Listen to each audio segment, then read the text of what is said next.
Bom dia, turma. Mais uma vez eu aqui, para a galerinha do primeiro ano, certo? E como eu disse na aula passada, vamos dar continuidade à questão quentista. No vídeo passado nós falamos sobre conceitos, sobre contexto histórico e características, né? Que foram os traços marcantes. Hoje nós vamos conhecer, como eu disse no final do vídeo passado, autor e obra. E nós vamos trabalhar exatamente isso agora, ok?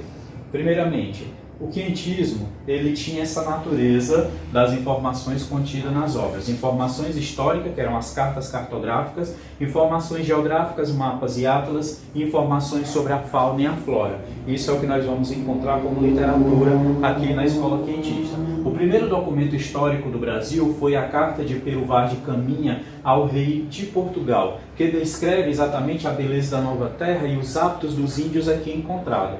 Olha, então aqui eu tenho um trecho. Essa terra, me parece, tem ao longo do mar, em algumas partes, grandes barreiras, delas vermelhas, delas brancas, e a terra por cima toda chã e muito cheia de grandes arvoredos. Então Pero Vaz de Caminha descreveu um pouco as terras brasileiras dessa forma, tá?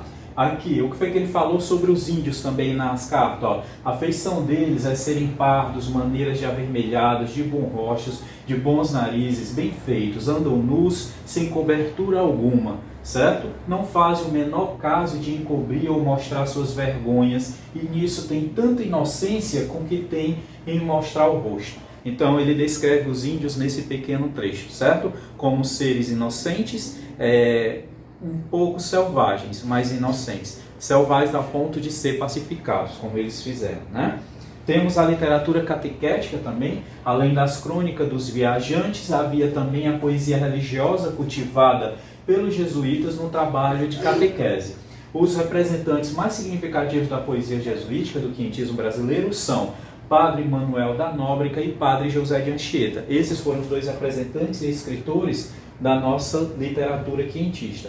Nós temos aqui, né, o padre fazendo praticamente a bênção à natureza.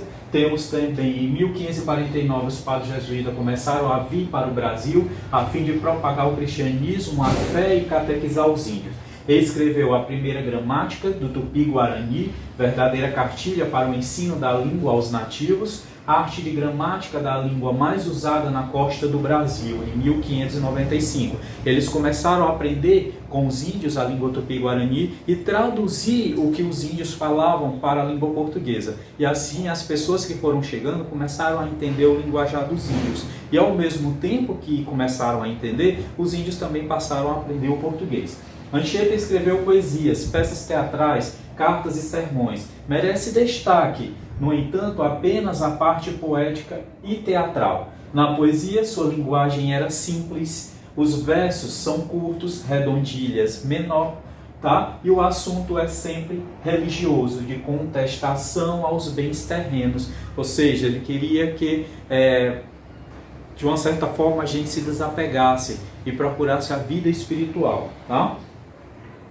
O período informativo, autores não eram propriamente literatos, tinham uma proposta meramente utilitária. Eram viajantes, cronistas de ofício e missionário. Tanto que nós temos Pero Vaz de Caminha, que escreveu a carta a Dom Manuel I, Pero Lopes de Souza, Diário de Navegação, Gabriel Soares de Souza, Tratado Descritivo do Brasil, Hans Stanley, As Duas Viagens ao Brasil, Jean de Lery, Viagem à Terra do Brasil. E eu vou apresentar outras obras e outros autores ainda no decorrer desses slides, tá?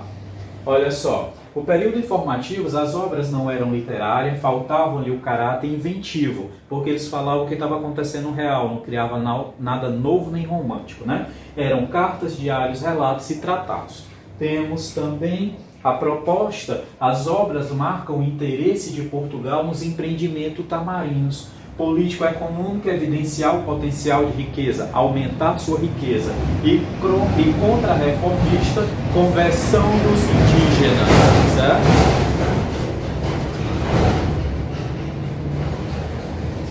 Ó, como eu prometi, temos aqui mais representantes. Pero Vaz de Caminha escreveu a carta a Dom Manuel, Pero Lopes de Souza, escrivão do primeiro grupo colonizador de Martim Afonso de Souza, Pero Magalhães Gândavo, 1576, escreveu o Tratado da Terra do Brasil e a História da Província de Santa Cruz.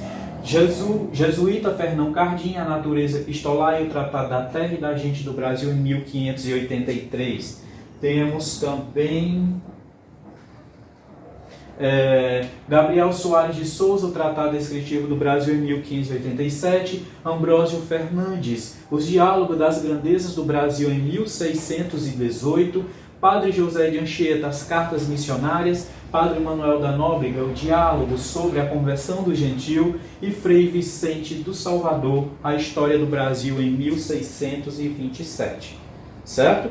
E aqui, ó, a gente conclui o material sobre o quientismo. Na próxima aula teremos um pouco da revisão do que nós vimos no quientismo primeira parte e do que nós vimos agora no quientismo segunda parte. Fique atento a esses dois vídeos para resolver as próximas atividades. Ok, turma? Um abraço. Mais uma vez, olha eu aqui. Espero ter tirado todas as dúvidas de vocês. Tá bom? Fiquem com Deus. Tchau.